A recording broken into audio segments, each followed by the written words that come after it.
Hello, I'm Nathan Etherington, the Program and Community Coordinator at the Brant Historical Society. Welcome back to Season 2 of Archival Discoveries, where we find documents in the museum to learn and discover something new about Brantford's history. In today's episode, we explore the Imperial Order of Daughters of the Empire, or IODE. Alright, so I've pulled both of these envelopes out that we have about the IOD. You see this one here has the Ajax chapter, and this one has a lot of stuff written on it and scribbled out. So we don't know much about it other than it's something dealing with another chapter perhaps of the IOD. So we'll explore this mystery one first. Inside this first envelope, here we see a hint now.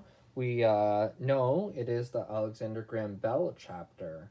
So often they would name them after someone in the local area, but they could as well name them based on other criteria, similar to kind of like the Women's Institutes.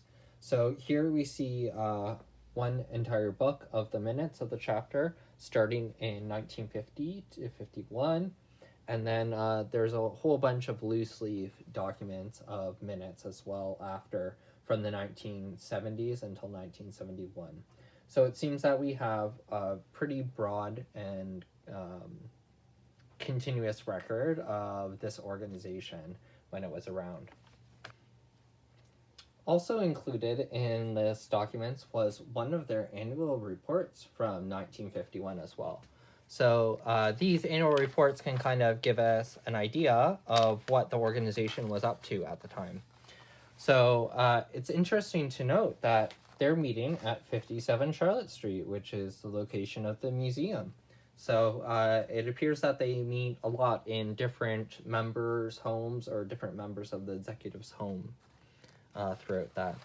It also talks about some of the work that they do in the community with the Historical Society as well, reports about what they're doing at Christmas to help the needy, things like that.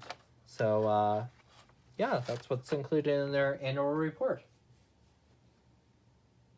Another document that we have is a 50th anniversary booklet of the provincial chapter of the IOD. So this also kind of gives us an understanding of the organization and kind of how it starts.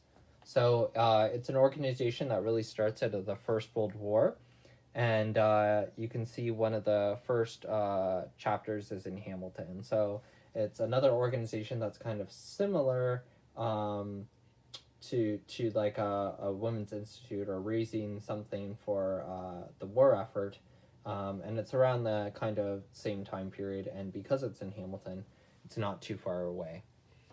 So they also did other things like calendars. And then in the back here, we have something kind of interesting. Something about our Canadian flag. So the debate about creating our national flag took place over a number of years in the 60s, but it kind of finalized in 65. And so this being 1966, this calendar, they're kind of providing some information about our flag. Included in it is the specific colors, and they have something kind of like a Pantone, or what I would consider a Pantone color today. And they just have like British Admiralty color code number T1144. So that's the specific color that we're supposed to use for the red, and white similarly has another one. Now, similarly, they have kind of some rules or regulations about how we should use this new flag that we've found for ourselves. So, first of all, it should not be hoisted before sunrise, nor allowed to remain up after sunset. So can you imagine taking down your flag and putting it up every day? That's kind of something that I don't think we do anymore. At no time should the flag be allowed to touch ground. That's, I think, a pretty common rule for all flags. This was something that I kind of learned. When at half-mast, the flag should be raised to full mast first and then lowered down to half mast. So that's kind of interesting protocol that should be observed. When indoor for decoration, the flag should never be below a sitting person. So it's that idea that it's to be raised, and it shouldn't be used as something like a tablecloth. And then when the national anthem is played, all persons within hearing distance should stand at attention and men with heads uncovered. So a little bit of interesting education about our newly formed Canadian flag in 1966. So here as well, we have kind of a history of the organization in Brantford, and they do this for their 50th anniversary in 1969. But apparently, it took some additional time to compile and edit until 1972. And this is written by Mrs. R.E. Simon, and she's one of the presidents of the organization. So in this booklet, let's see if I can actually flip it.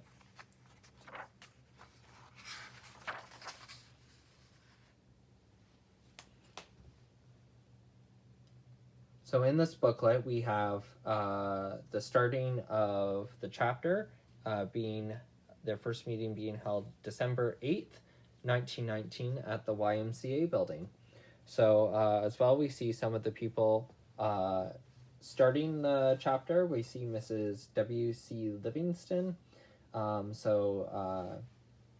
She was the wife of someone. She was born in Brantford, and then she ended up moving away from the community afterwards, but she did get married. We see other people like Ethel Raymond, who they were around for a long time. Howard is another common name around at that time, as well as Mrs. Edie Cameron. Okay, so here we have some other documents from the Ajax chapter. And in this chapter, we see kind of some different types of things. So first of all, we see a picture of them with their flag guard, kind of at Agricultural Park there, having some type of event. We have a pin here, a metallic pin that they would kind of wear on their lapel, so to speak. At every meeting, they would have a prayer. So this is kind of their standard prayer, and you can see they altered some words to fight for, to serve the Queen and country. So they apparently adopted some of their prayer. As well up here, to kind of recruit new members after the war. This is printed in October of 1963. So it's quite long after both World Wars. So they're kind of, I think, at this point, struggling in finding their purpose. What do they do now that both these major wars are over, and how do they continue to serve their purpose? We also have a copy of a French booklet there as well, advocating for many of the same things, and produced in 1958. So here we have some interesting documents in the Ajax chapter. They're talking about the HMCS Brantford. So we did have a ship in the Royal Navy, or in the Canadian Navy, named after Brantford. Unfortunately, it wasn't around that long. However, the bell from the ship was kept.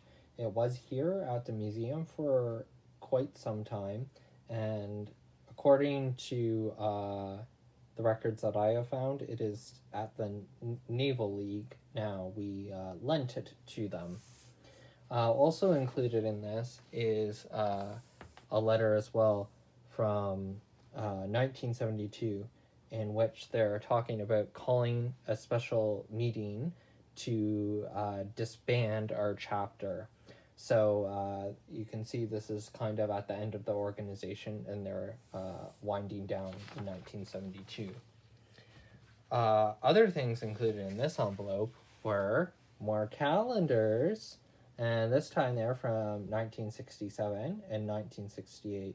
And this year, both of the calendars, they decided to feature C.W. Jeffries photos or drawings. So C.W. Jeffries was a famous kind of Canadian artist, and so he would go around depicting some of these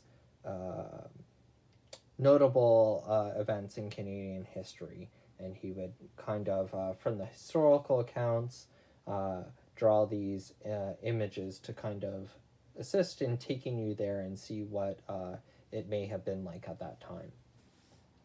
We learned quite a bit today about the Iode and their 2 chapters that they had here in Brantford, the Ajax chapter and the Alexander Graham Bell chapter. Both of these organizations kind of folded in the mid-70s. Before that, in the mid-60s, they produced these artful calendars with Canadian art and advertised or provided some information about our new Canadian flag. We also saw a document relating to the HMCS Brantford ship in the Canadian Navy named after our great city. So join us next week on Archival Discoveries when we start talking about the Schubert Choir of Brantford.